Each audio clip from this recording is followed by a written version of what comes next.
আলোর প্রতিফলনের গাণিতিক সমস্যা সিকিউ গয়ের জন্য গুরুত্বপূর্ণ, পাশাপাশি এমসিকিউর জন্য এই গাণিতিক হিসাবগুলো গুরুত্বপূর্ণ। উদ্দীপকে এভাবে চিত্র দেওয়া থাকবে। এখন আমি তোমাকে বিবরণটা সুন্দর করে বুঝিয়ে দিচ্ছি। বক্রতার ব্যাসার্ধ 10 সেন্টিমিটার। নিশ্চয়ই আমরা জানি বক্রতার ব্যাসার্ধ কোনটা। তার মানে আমাকে এখান থেকে এই পর্যন্ত যে দূরত্বটা আছে এটা হলো 10 সেন্টিমিটার। 10 সেন্টিমিটার। আমরা জানি যে এতটুকু যে দূরত্বটা আছে এটা হলো প্রধান ফোকাস দূরত্ব এফ। আর এই যে আমরা এখান থেকে সি থেকে পি পর্যন্ত যে দূরত্বটা নিলাম এটাকে আমরা বলি বক্রতার ব্যাসার্ধ। দেখো এখানে যেহেতু প্রশ্নে বক্রতার ব্যাসার্ধ 10 সেন্টিমিটার দেওয়া আছে, তাহলে আফটার অল আমি আর পেয়ে গেলাম।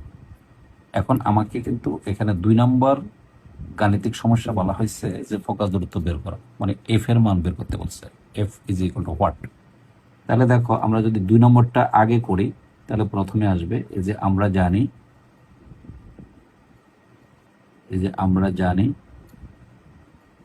দেখো এফ ইজ ইকুয়াল টু এই যে আর বাই 2। তো এখানে দেখো আর দেওয়া আছে 10 সেন্টিমিটার ডিভাইডেড বাই 2 সমান সমান এই যে 5 সেন্টিমিটার। ডেফিনেটলি আমাদের উত্তর হয়ে গেল। এটা এমসিকিউর জন্য গুরুত্বপূর্ণ। এবার দেখো আমরা যদি প্রথম অঙ্কটা করি, যে এখানে আরেকটা তথ্য আমাদের দেওয়া থাকবে, সেটা হবে বলা হবে যে একটা বস্তুকে বক্রতার কেন্দ্র থেকে মনে করো 4 সেন্টিমিটার দূরে দেওয়া আছে বা 5 সেন্টিমিটার দূরে, আমরা 5 দিয়েই করি, মনে করো এতটুকু দূরত্ব 5 সেন্টিমিটার দেওয়া আছে। এটা প্রশ্নে দেওয়া থাকবে এই যে 5 সেন্টিমিটার দূরে দেওয়া আছে। তাহলে এবার খেয়াল করো, যদি প্রশ্ন আমাকে 5 সেন্টিমিটার দূরত্ব দিয়ে দেওয়া থাকে তাহলে আমি বাকি 1 নম্বর 3 নম্বর এবং 4 নম্বর প্রশ্ন উত্তরটা অনায়াসেই করতে পারবো। তাহলে দেখো এই যে বস্তুটা দেওয়া আছে, আমরা ধরে নিচ্ছি এটা এম বিন্দুতে দেওয়া আছে, যে কোনো একটা বিন্দু ধরে নিলাম। তাহলে এই এম থেকে পি পর্যন্ত যে দূরত্ব এটা হলো বস্তু দূরত্ব, যেটাকে আমরা ইউ দ্বারা প্রকাশ করি। দেখো ইউ মানে হলো লক্ষ্যবস্তু দূরত্ব। তাহলে ইউ সমান আমার এখানে দেওয়া আছে, আমরা আগে জানি এতটুকু দূরত্ব হলো 10।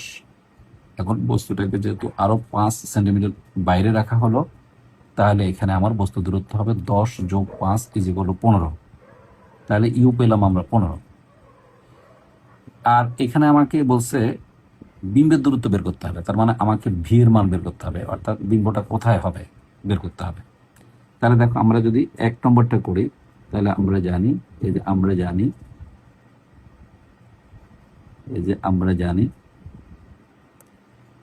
যে 1 by u plus 1 by v is equal to 1 by f. এখান থেকে যদি আমরা এটা বের করি, দেখো 1 বাই ইউ, নিশ্চয়ই দেখো এই যে ইউ যেটা দেওয়া আছে এই যে 10 আর এখানে 5, 10 5 কত 15, তাহলে 1 বাই 15। আমাকে ভিটা বের করতে বলা হয়েছে যে বিম্ব দূরত্ব বের করো, তার মানে আমাকে ভি বের করতে বলছে। তাহলে 1 বাই ভি এটা থাক, বি থেকে যাবে। আর এখানে যে এফ দেওয়া আছে, দেখো কিছুক্ষণ আগে আমরা কিন্তু এফ পেয়ে গেছি, এফ আগে আমরা বের করে রাখছি, তাহলে 1 বাই 5। এখন যদি আমি এখান থেকে 1 বাই ভি রেখে দিই তাহলে আসবে 1 বাই 5 মাইনাস 1 বাই 10। অফকোর্স আমরা যদি এখানে লসাও করি তাহলে 10, তাহলে এই যে 2 বিয়োগ 1 এই যে সমান সমান 1 বাই 10। তার মানে আমরা যদি এটাকে বিপরীতকরণ করি তাহলে ভি ইজ ইকুয়াল টু কোথায়, এই যে 10 সেন্টিমিটার পাওয়া যাবে। তাহলে আমার এই বিম্বটা কোথায় থাকবে, 10 সেন্টিমিটার দূরে থাকবে, অর্থাৎ এই যে বিম্বটা আমার এখানে গঠিত হবে, সি বিন্দুতে গঠিত হবে। সো এটা আমার একটা অ্যান্সার হয়ে গেল, মানে আমাদের আরেকটা অঙ্ক হয়ে গেল। এবার দেখো আমরা যদি এটা শেষ হয়ে গেল, এটা শেষ হয়ে গেল। এখন যদি আমাকে বলা হয় বিবর্ধনের মান বের করো, নিশ্চয়ই আমরা যেহেতু বিবর্ধনের সূত্র আমরা এখানে লিখে রাখছি, বিবর্ধন কাকে বলা হয়? বিম্বের দৈর্ঘ্য এবং লক্ষ্যবস্তুর দৈর্ঘ্যের অনুপাতকে বিবর্ধন বলা হয়। তাহলে এই যে বিবর্ধনটা আমার দেওয়া আছে এল প্রাইম বাই এল, কিন্তু এখানে কিন্তু আমার এই লক্ষ্যবস্তুর এই যে দেখো এই দূরত্বটা দেওয়া আছে। এখন আমি এই এলটা দেওয়া আছে কিন্তু আমার এল প্রাইমটা দেওয়া নাই, তাহলে তো আমি এই সূত্র প্রয়োগ করে এখান থেকে আমি এই যে বিবর্ধনের মানটা পাবো না, যেহেতু আমার এল প্রাইমটা দেওয়া নাই কিন্তু এলটা আমার দেওয়া আছে, এটা এল, দিস ইজ এল, এল দেওয়া আছে বাট এল প্রাইমটা আমার নাই। তাহলে আমাকে অবশ্যই কিন্তু আরেকটা তথ্য দেখো, এখানে কিন্তু আমার ইউ দেওয়া আছে প্লাস ভি দেওয়া আছে, কারণ ইউটা প্রশ্নে দেওয়া আছে, ভিটা আমি কিছুক্ষণ আগে পেয়ে গেলাম 10। তাহলে যেহেতু আমার ইউ আর ভিটা আমি বের করতে পারলাম, তাহলে আমি যদি এইটার সাথে অর্থাৎ এম এর সাথে যদি আমি এই অংশটা ব্যবহার করি, তাহলে এখান থেকে আমি কিন্তু বিবর্ধন পেয়ে যাব। তার মানে বিবর্ধনের মান এতে আমার গ হয়ে যাবে বিবর্ধনের মান। তাহলে এখানে যদি আমরা এটা ব্যবহার করি, যে 3 নম্বরটা যদি আমরা করি, এই যে আমরা জানি, এই যে আমরা জানি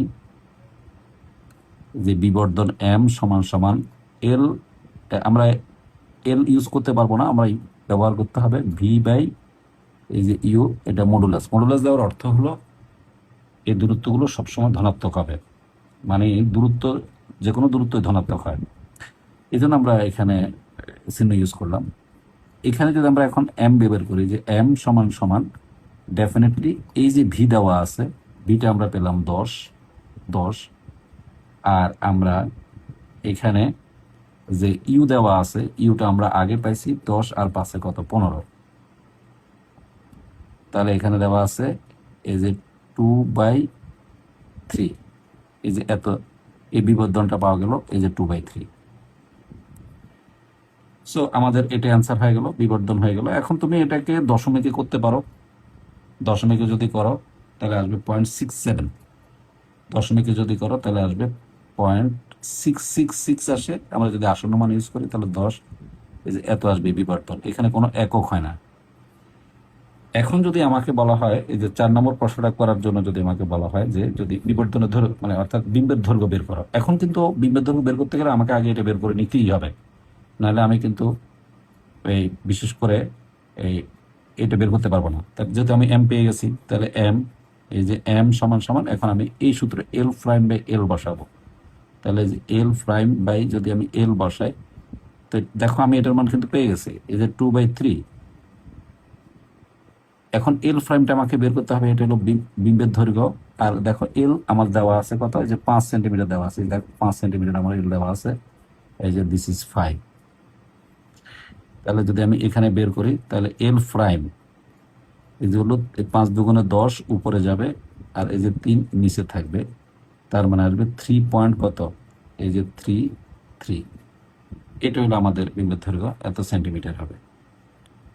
তার মানে খুব সুন্দর করে খেয়াল করো, লক্ষ্যবস্তু পাওয়া যাবে 5 সেন্টিমিটার, আর বিম্বটা ছোট হবে দেখো 3.33 সেন্টিমিটার। এখন আমাদের 4টা অঙ্ক হয়ে গেল, 1টা 2টা 3টা 4টা অঙ্ক হয়ে গেল। আর একটা জিনিস দেখালে আমার আশা করি যে কোনো গাণিতিক সমস্যা এখন তুমি পারবা, এরকমই আসবে, এর বাইরে কোনো গাণিতিক সমস্যা আসার কোনো সম্ভাবনা নাই। হয়তোবা এখানে এই লক্ষ্যবস্তুর অবস্থান বিভিন্ন জায়গায় দিতে পারে, তুমি এটাকে অনুসরণ করে তুমি বাকি অঙ্কগুলি করলে যেভাবেই প্রশ্নে আসুক না কেন, তুমি অন্তত সৃজনশীল ঘয়ের যে গাণিতিক সমস্যা থাকবে তুমি সে গাণিতিক সমস্যা অ্যান্সার করতে পারবে। এখন আমি যেটা দেখাবো সেটা হলো মানে উত্তল দর্পণে কিভাবে মানে বিম্ব আঁকে। এটা কিন্তু পরীক্ষা আসতে পারে, সম্ভাবনা কম, তারপর আমি করে দিচ্ছি, যদি আসে তাহলে তুমি অ্যান্সার করতে পারবা। এটা একটা উত্তল দর্পণ, তো অবশ্যই এর ভিতরে তো বস্তু রাখা যাবে না, বস্তুটা রাখতে হবে প্রতিফলক পৃষ্ঠের সামনে। তাহলে আমরা মনে করি এই যে পি, এটা হলো পি এবং এটা হলো কিউ, এটা হলো আমার লক্ষ্যবস্তু। আমরা এর আগেও পর্ব 1 এবং পর্ব 2-এ আমরা অবশ্যই বিম্বের গঠন দেখাইছি, চিত্র কিভাবে আঁকে কৌশল দেখাচ্ছি। এখন দেখো উত্তল দর্পণে দেখাচ্ছি। প্রথমে তুমি প্রধান অক্ষের সমান্তরাল করে এই যে বস্তুর শীর্ষবিন্দু থেকে একটা আলো ফেলবা, এই যে এই আলোটা এভাবে ফেলবা, এইভাবে ফেলবা। যেহেতু এটা প্রধান অক্ষের সমান্তরাল, তাহলে ডেফিনেটলি এটা প্রধান ফোকাস দিয়ে যাবে, দেখো প্রধান ফোকাস দিয়ে যাবে। ঠিক এইভাবে যাবে, কিন্তু এই এই অংশটা আমাকে ডট ডট দিতে হবে, ডট ডট দিতে হবে। তাহলে দেখো এই যে এভাবে গেল, এটা হলো প্রতিফলিত রশ্মি, এটাকে আমি পিছনের দিকে বাড়ালাম যেহেতু প্রধান ফোকাস দিয়ে যাবে। আর আরেকটা আলো ফেলতে হবে আমাকে, এই যে বক্রতার কেন্দ্র বরাবর আরেকটা আলো ফেলতে হবে, নিশ্চয়ই তোমাদের মনে আছে। এই যে বক্রতার কেন্দ্র বরাবর যদি আমি ফেলি, তাহলে এই যে ঠিক এইভাবে যাবে, এই যে এইভাবে যাবে। নিশ্চয়ই আমরা এর আগেও বলছিলাম, বক্রতার কেন্দ্র বরাবর যে আলো পড়বে, যে আলোটা আসবে, সে আলোটা আবার ওই পথেই প্রতিফলিত হয়ে যাবে। তাহলে একটা, দুইটা, তিনটা, চারটা হলো, আমাকে কিন্তু রশ্মি চিত্র 6টা হইতে হবে। তাহলে আমার এই যে পাদবিন্দু থেকে একটা আলোক রশ্মি ফেলবা, যেহেতু প্রধান অক্ষ বরাবর পড়ছে, তাহলে আবার প্রধান অক্ষ বরাবর প্রতিফলিত হবে। তাহলে দেখো এই যে প্রতিফলিত রশ্মি, এটা কিন্তু প্রতিফলিত রশ্মি আবার আপতিত রশ্মি, এদিকে আবার এটা প্রতিফলিত রশ্মি, পিছনের দিকে যখন মিলালাম তখন এইটা এখানে মিলিত বিন্দু পাওয়া গেল। তখন এই যে পি বিন্দুটা, এই যে পি বিন্দুটার বিম্ব এখানে পাওয়া গেল, স্মল পি দিয়ে বুঝালাম। নিশ্চয় তুমি দেখো কিনা দেখো স্মল পি। এবং আমরা আবার এখান থেকে একটা লম্ব এঁকে দিব, এবং এটা ডট ডট দিবে, যেহেতু এটা বাস্তব না, এটা অবাস্তব বিম্ব হবে। এই যে দেখো এই যে বিম্ব, এটা হলো এই যে স্মল কিউ। তাহলে দেখো এই যে পি কিউর বিম্ব পাওয়া গেল, পি কিউ। ঠিক এভাবেই অবতল উত্তল দর্পণে বিম্বের চিত্র আঁকা হয়, যে কোনো অবস্থানের জন্য একইভাবে আঁকা হয়। এটার অন্য কোনো ভিন্ন 6টা অবস্থানের কোনো প্রয়োজন নেই, এবং 6টা অবস্থানে আসেও না, এবং খুব একটা প্রয়োজনও নেই। আর যদিও আসে কোনো সমস্যা নেই, সব চিত্রই একই রকম হবে, কারণ আমরা জানি উত্তল দর্পণে বিম্ব সবসময় অসৎ এবং সোজা হয়। দেখো এই যে অসৎ, এবং এই যে দেখো সোজা হচ্ছে। আশা করি পারবা। ধন্যবাদ।